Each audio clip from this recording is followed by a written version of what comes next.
செங்கல்பட்டு மாவட்டம் கிளாம்பாக்கம் அருகே ஊரப்பாக்கத்தில் நீட் தேர்வு அச்சத்தால் மாணவி தூக்கிட்டு தற்கொலை. ஆட்சிக்கு வந்தவுடன் நீட் தேர்வு ரத்து செய்யப்படும் என்று தேர்தல் வாக்குறுதி அளித்துவிட்டு ஸ்டாலின் கைவிரித்ததால் நீட் அச்சத்தால் தற்கொலைகள் அதிகரித்து வருவதாக பொதுமக்கள் குற்றச்சாட்டு.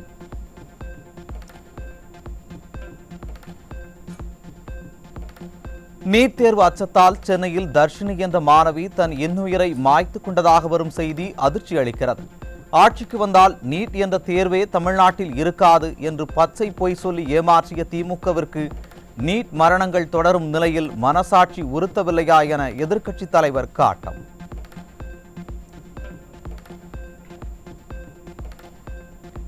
நீட் என்ற தேர்வை நாட்டிற்கே அறிமுகப்படுத்தி கூட்டணி கட்சியுடன் சேர்ந்து அதனை உச்சநீதிமன்றம் வரை சென்று வாதாடி தமிழ்நாடு மாணவர்களின் மருத்துவ கனவை சிதைத்திட்ட அடித்தளமிட்டது திமுக. நீட் விவகாரத்தில் மாணவ மாணவிகளின் உயிரிழப்பு தொடர்கதையாகியுள்ள நிலையில் எதிர்க்கட்சித் தலைவர் எடப்பாடி கே பழனிசாமி குற்றச்சாட்டு.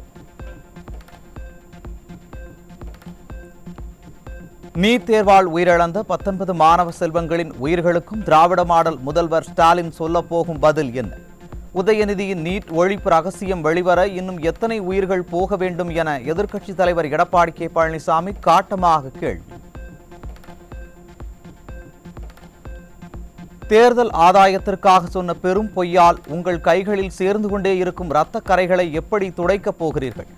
நீட் தேர்வால் உயிரிழந்த மாணவி தர்ஷினி மரணத்திற்கு ஸ்டாலின் மாடல் திமுக அரசே முழு பொறுப்பு என எதிர்க்கட்சித் தலைவர் ஆதங்கம். சேலம் மாவட்டம் ஓமலூர் பேருந்து நிலையம் பகுதியில் அதிமுக சார்பில் நீர்மோர் பந்தல் திறக்கப்பட்டது.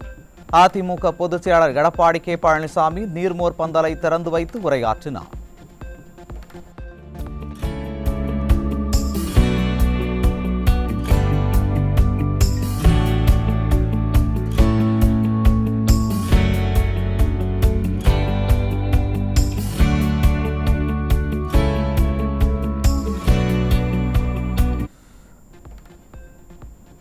சட்டப்பேரவையில் மக்கள் பிரச்சனைகளை பேச அனுமதி மறுக்கப்படுகிறது.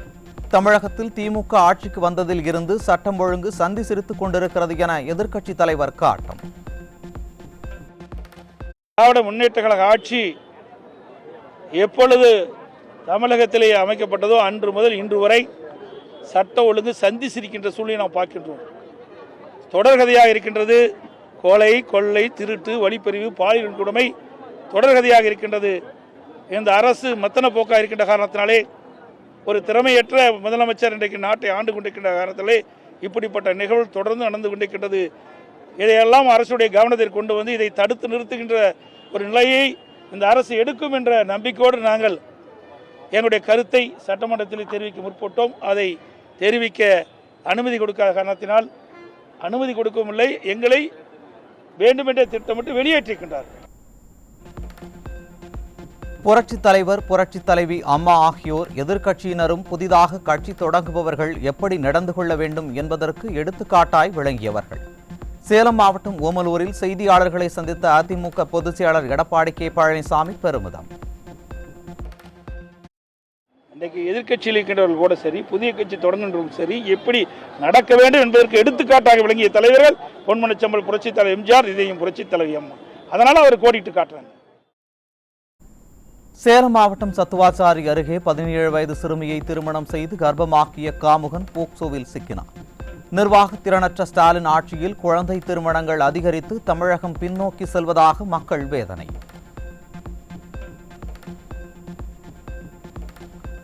கோவை மாவட்டம் மேட்டுப்பாளையம் அருகே வீட்டில் தனியாக இருந்த 13 வயதான பள்ளி சிறுமியை மிரட்டி முதியவர் ஒருவர் பலமுறை பாலியல் வன்கொடுமை செய்த கொடூரம். தமிழகத்தில் பெண் பிள்ளைகளுக்கு பாதுகாப்பு வழங்க திறனில்லாத இந்த விடியா திமுக ஆட்சி எப்போது முடியும் என மக்கள் ஏக்கம்.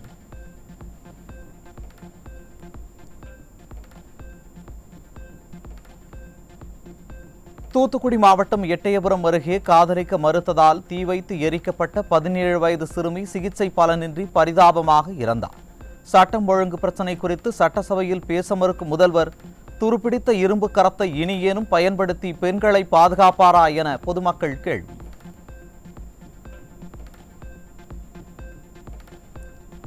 செங்கல்பட்டு மாவட்டம் ஆப்பூர் வனப்பகுதியில் பதுங்கியிருந்த போது துப்பாக்கியால் சுட்டுப்பிடித்த ரவுடியிடம் 3 கிலோ கஞ்சா சிக்கியது. விடியா திமுக அரசின் ஏவல் துறை பகலில் காலில் துப்பாக்கி சூடு, இரவில் நெஞ்சில் குண்டு என ரவுடி மீது துப்பாக்கி சூடு நடத்தி நடவடிக்கை எடுப்பது போல் நாடகம் ஆடுவதாக பொதுமக்கள் குற்றச்சாட்டு. கோவையில் 3000 போதை மாத்திரைகள் பிடிபட்டதால் பொதுமக்கள் அதிர்ச்சி. ஸ்டாலின் ஆட்சியில் அதிகரித்து வரும் போதைப் பொருள் புழக்கத்தால் இளைஞர்களின் எதிர்காலம் சீரழிந்து வருவதாக வேதனை. சென்னை புதுப்பேட்டையில் ஹெராயின் வைத்திருந்த 3 பேர் சிக்கினர். தலைநகர் சென்னை போதை வியாபாரிகளின் கேந்திரமாக மாறியிருப்பதாக பொதுமக்கள் குற்றச்சாட்டு.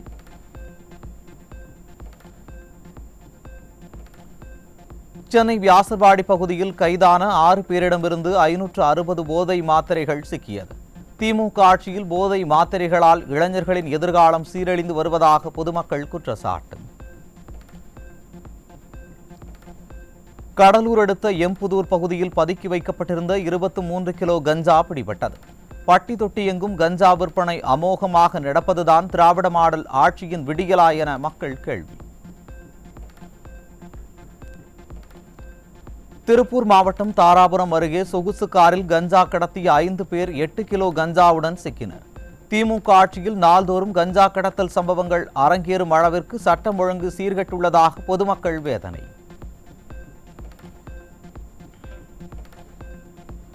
சென்னை சென்ட்ரல் ரயில் நிலையத்தில் ரயிலில் கடத்தி வரப்பட்ட 8 கிலோ கஞ்சா பிடிபட்டது. தமிழகத்தில் சட்டம் ஒழுங்கு சரியில்லாததால் கஞ்சா கடத்தல் அதிகரித்துள்ளதாக பொதுமக்கள் குற்றச்சாட்டு. திருப்பத்தூர் மாவட்டம் ஜோலார்பேட்டை அருகே ரயில் பெட்டியில் கேட்பாரற்று கிடந்த பையில் 4 கிலோ கஞ்சா சிக்கியது. ரயில்வே போலீசார் முறையாக ரோந்து பணியை மேற்கொள்ளாததால் அச்சமின்றி கஞ்சா கடத்தல் அதிகரித்து வருவதாக பொதுமக்கள் குற்றச்சாட்டு. கடலூர் மாவட்டம் பண்ருட்டி அருகே வீட்டில் சட்டவிரோதமாக புதுச்சேரி மதுபான பாட்டில்களை பதுக்கி வைத்து விற்பனை செய்த பெண் சிக்கினார். திறனற்ற ஸ்டாலின் அரசு கல்லா கட்டுவதற்காக கள்ளச்சந்தையில் மது விற்பனை அதிகரித்து வருவதாக பொதுமக்கள் குற்றச்சாட்டு. வேலை மோசடி வழக்கில் செந்தில் பாலாஜி மீதான குற்றப்பத்திரிகைகளை நீக்க மறுத்து மனுவை தள்ளுபடி செய்தது சென்னை உயர்நீதிமன்றம். வழக்கு தொடுப்பவர்களின் சாட்சிகள் மற்றும் குற்றம் சாட்டப்பட்டவர்களின் எண்ணிக்கை ஆயிரக்கணக்கில் அதிகரித்துள்ளதாலும் 1000 ஆண்டுகளுக்கு பிறகும் விசாரணை முடிவடையாத சூழ்நிலைக்கு வழிவகுக்கும் என்பதாலும் வழக்குகளை தனித்தனியாக விசாரிக்க நீதிபதி உத்தரவு. காஞ்சிபுரம் அருகே விபத்தில் சிக்கிய தந்தையை மருத்துவமனைக்கு அழைத்து சென்ற ஆம்புலன்ஸ் ஓட்டுநர் மீது மதுபோதையில் தாக்குதல் நடத்திய திமுக ஒன்றிய துணை செயலாளர் மகன் உள்ளிட்ட 2 தப்பி ஓட்டம். விடியா திமுக ஆட்சியில் அதிகாரத்தை பயன்படுத்திக் கொண்டு திமுகவினர் அராஜகத்தில் ஈடுபடுவது தொடர்கதையாகி வருவதாக பொதுமக்கள் வேதனை. நெல்லையில் பிரேக் பிடிக்காத ஸ்டாலின் மாடல் பேருந்து மின்கம்பம் மீது மோதியதால் 10 பயணிகள் படுகாயம். ஸ்டாலின் அரசு மக்களின் உயிர் மீது அக்கறையின்றி ஓட்டை உடைசல் பேருந்துகளை இயக்குவதால் உயிர் பயத்துடன் பயணிக்கும் பொதுமக்கள். கிருஷ்ணகிரி மாவட்டம் பழையப்பேட்டை பகுதியில் தனியார் நிதி நிறுவனத்தில் வாங்கிய கடனுக்காக 80 லட்சம் ரூபாய் மதிப்பிலான வீட்டை 14 லட்சம் ரூபாய்க்கு அதிகாரிகள் ஏலம் விட்டதால் கூலி தொழிலாளி தற்கொலை முயற்சி. விடியா திமுக ஆட்சியில் தனியார் நிதி நிறுவனங்கள் அடியாட்களை வைத்து பணம் வசூலிப்பதுடன் பல்வேறு முறைகேடுகளில் ஈடுபடுவதாக பொதுமக்கள் குற்றச்சாட்டு. தூத்துக்குடி மாவட்டம் சாத்தான்குளம் அருகே 10 நாட்களாக சீரான குடிநீர் வழங்காததால் வட்டார வளர்ச்சி அதிகாரியை கண்டித்து 50க்கும் மேற்பட்ட பெண்கள் காலி குடங்களுடன் முற்றுகை. திமுக அரசின் அதிகாரிகள் தண்ணீர் பிரச்சனையை சரி செய்யாவிட்டால் 2 நாட்களில் சாலை மறியலில் ஈடுபடப் போவதாக எச்சரிக்கை. கடலூர் மாவட்டம் விருத்தாச்சலம் அருகே அரசு பள்ளியில் நடைபெற்ற ஆண்டு விழாவில் விஷவண்டுகள் கடித்ததால் பரபரப்பு. பள்ளி மாணவிகள் முதல் பெற்றோர்கள் என காயமடைந்த 35க்கும் மேற்பட்டோர் அரசு மருத்துவமனையில் அனுமதி. விழுப்புரம் அரசு பள்ளியில் ஆசிரியர் அடித்ததில் தாழ்த்தப்பட்ட மாணவனின் மண்டை உடைப்பு. திறனற்ற ஸ்டாலின் ஆட்சியில் தாழ்த்தப்பட்ட மாணவர்கள் தொடர்ந்து பாதிக்கப்பட்டு வரும் அவலம். மயிலாடுதுறை மாவட்டம் தரங்கம்பாடி அருகே ஸ்ரீ மகாமுத்து மாரியம்மன் கோவிலில் தீமிதி திருவிழா. நேர்த்திக்கடன் செலுத்தி ஆயிரக்கணக்கான பக்தர்கள் சாமி தரிசனம்.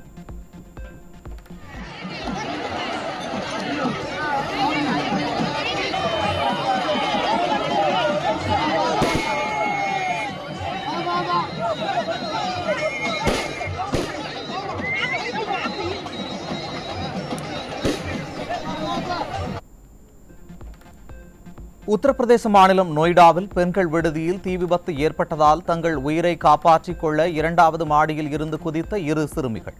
வியாழக்கிழமை மாலை நடந்த சம்பவத்தின் பதைபதைக்க வைக்கும் வீடியோ காட்சி வெளியீடு.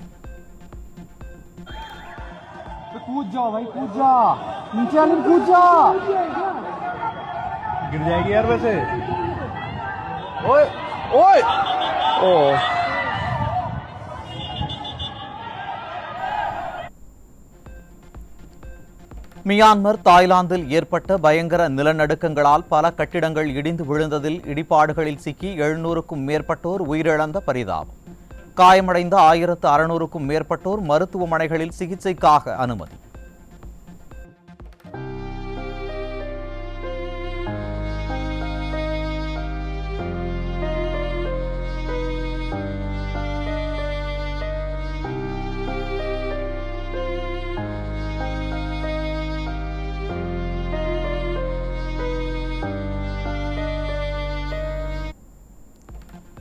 பயங்கர நிலநடுக்கத்தால் மியான்மரின் மண்டலே நகரில் உள்ள மசூதிகள், வீடுகள், பழமையான அரண்மனையும் இடிந்து விழுந்து சேதம். இடிபாடுகளில் சிக்கியவர்களை மீட்கும் பணி நடந்து வரும் நிலையில் பலரை காணாததால் உயிரிழந்தவர்கள் எண்ணிக்கை அதிகரிக்கக்கூடும் அச்சம்.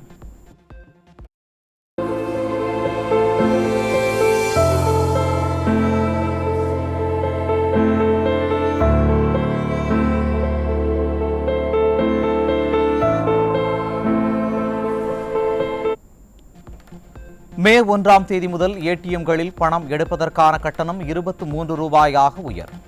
5 இலவச பரிவர்த்தனை எண்ணிக்கையை மீறும் வாடிக்கையாளர்களுக்கு கட்டணம் வசூலிக்கப்படும் என அறிவிப்பு.